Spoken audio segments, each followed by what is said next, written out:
দেখুন এই পড়ন্ত বিকেলে যোগীহুদা দক্ষিণ পাড়ায় দেখেন অসাধারণ একটি পেয়ারা বাগান দেখলাম রাস্তার ধারে। অসাধারণ লাগছে, বেশ পাকা পাকা পেয়ারা।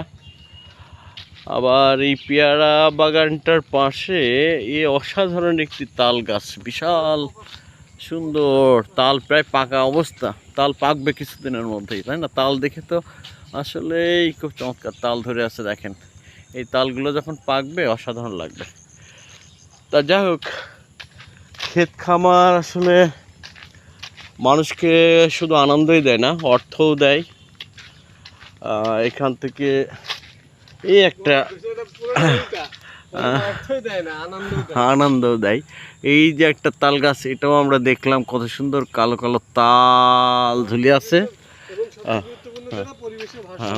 পরিবেশের ভারসাম্য তো অবশ্যই রক্ষা করবেই।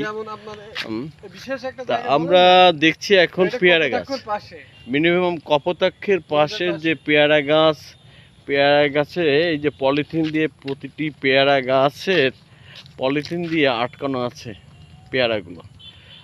প্রায় হাফ কেজি তার বেশি হয় কোনোটা।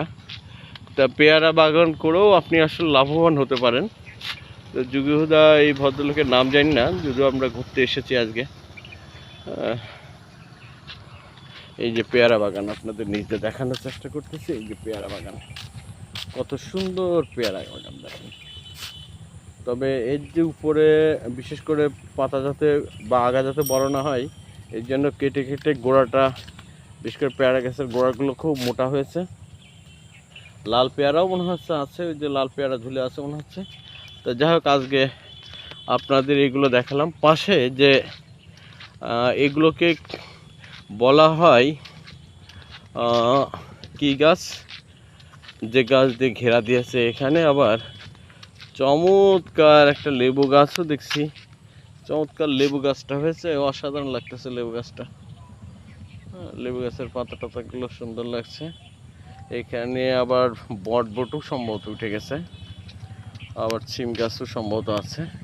তা ভিতর দিয়ে দেখেন কত সুন্দর পেয়ারা গাছ। পেয়ারা গাছের মধ্যে হালকা পানি জমে গেছে। তা ঠিক আছে, অনেক ধন্যবাদ আপনাদের। আজকের মতো এখানেই বিদায় নিচ্ছি। ভালো লাগলো।